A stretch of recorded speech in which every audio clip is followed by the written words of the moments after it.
Hindi po kayang sagutin. Kailangan po natin ng definition ng fake news. Kasi po, merong fake news na time-bound. Totoo ngayon, bukas hindi na totoo. Katulad ni Galileo na nagsabi na heliocentric ang Excuse me, Mr. Chair. solar system. Madam, please Opo. indulge me. Ano po yung unang statement ninyo?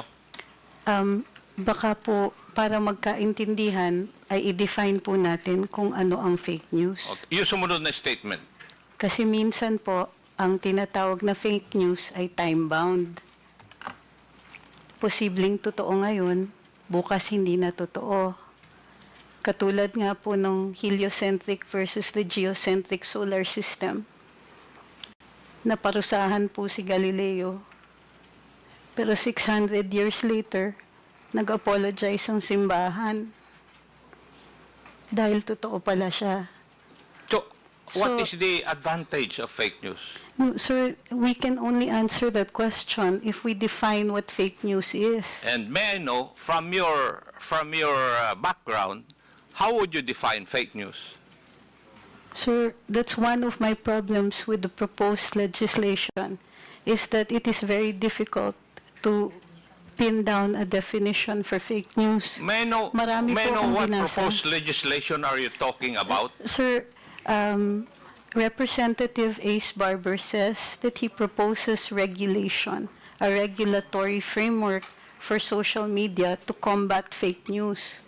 And therefore, we have to define what fake news is. So in other words, as far as this representation is concerned, wala pa akong nababasa na proposal because the proposed bill regarding fake news will come out after this hearing. Yes, sir, but you're already asking us questions on fake news.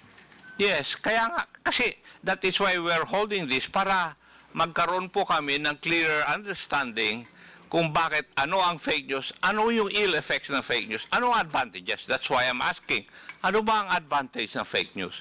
Para we can balance it. Sir, like I said, if we can have a working definition of what you call fake news, for instance, is clickbait first fake news, fake yung headline pero nasa body naman yung katotohanan. What about sarcasm, sir? Kasama po ba siya sa fake news? Paano kung jokes? Fake news din po ba yun? Gusto ko lang malaman para alam ko kung paparusahan niyo po kami, alam namin kung ano yung ginawa naming mali. Wala pang mali kasi wala pa kayong binaviolate except yung cybercrime law. Di po ba? Opo. And the other criminal laws which are controlling insofar as this issue is concerned. Di po ba? Andiyan na rin po ako, pero para naiintindihan ko po na ito ay inquiry in aid of legislation. At pinuntirya na po ng mga kinatawan dito na may problema tayo sa fake news dahil nakakapanira. Pero sir, we're pointing out a wrong, but we don't know yet how we're going to define the wrong. And it is a basic tenet sa atin sa Ligang Batas na bahagi po ng bago maggawa ng regulasyon ay may notice tayo kung ano yung masama. Gayun din po sa ating pagdidiskurso dito, kasama po dapat ang isang working definition. Ano po ba ang tinatawag natin na fake news? Baka kailangan din po ng diskurso doon. When we come up with the proposed bill, there will be a definition of terms, as always. So Maraming fake salamat news po. there will be defined. Maraming salamat po. Yes, that's the protocol of this legislative body. Whenever we come up with bills, we have a portion of that bill which define the terms embodied in the proposed bill. So nandun, i-define namin. Don't you worry. Salamat po. Yes, because if ever there will be a proposed bill, it will still undergo technical working group and maybe most of you would still be invited. So your opinions on the matter will be known by the legislators. So magkakaroon po ng definition.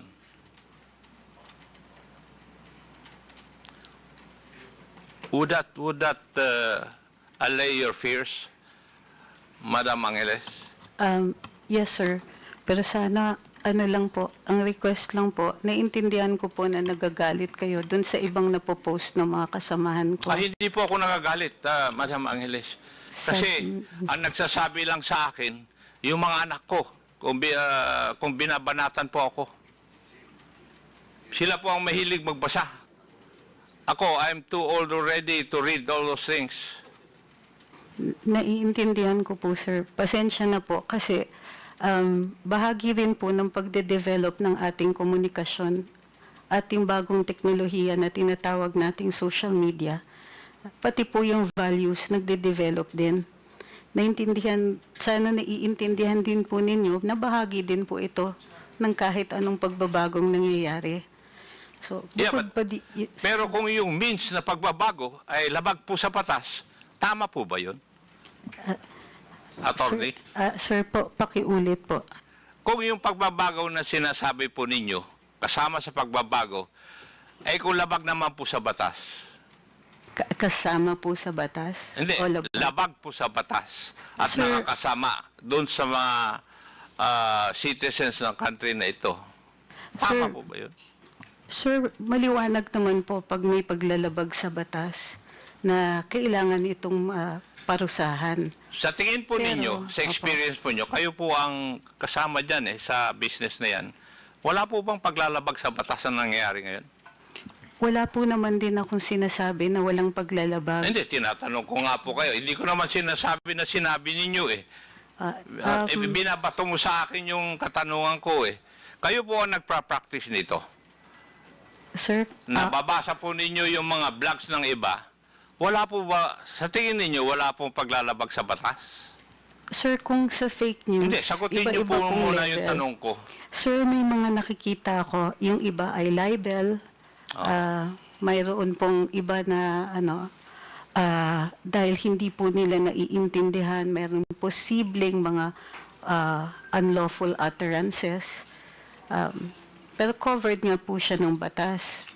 Pero ang pagkaintindi ko po sa diskurso natin ngayong araw na ito ay yung posibilidad na gawan natin ng batas ang tinatawag ninyong fake news. Yes, Yes, sir. that May is the purpose nakikita of this ako. hearing also. Yes, sir. Mayroon din naman po ng paglalabag. Pero dahil hindi pa po batas ang fake news, hindi siya paglalabag sa batas. Gayon pa man, naiintindihan ko, mayroong nasasaktan, mayroong nadadamage. At yun po dapat yata ang pinupuntiryan natin. Yung may masasaktan, yung may damage, at yung may mali siya.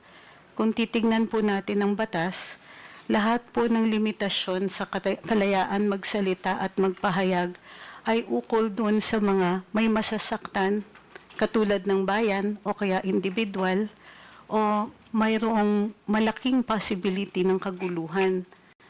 At ginagawa ito ng may mali siya. So kung ito pong mga elemento na to ay present doon sa pagpapahayag ng fake news, definitely, sir, mayroon pong nangyayari niya ngayon. Noted po. Maraming I agree salamat with you po. also on that point.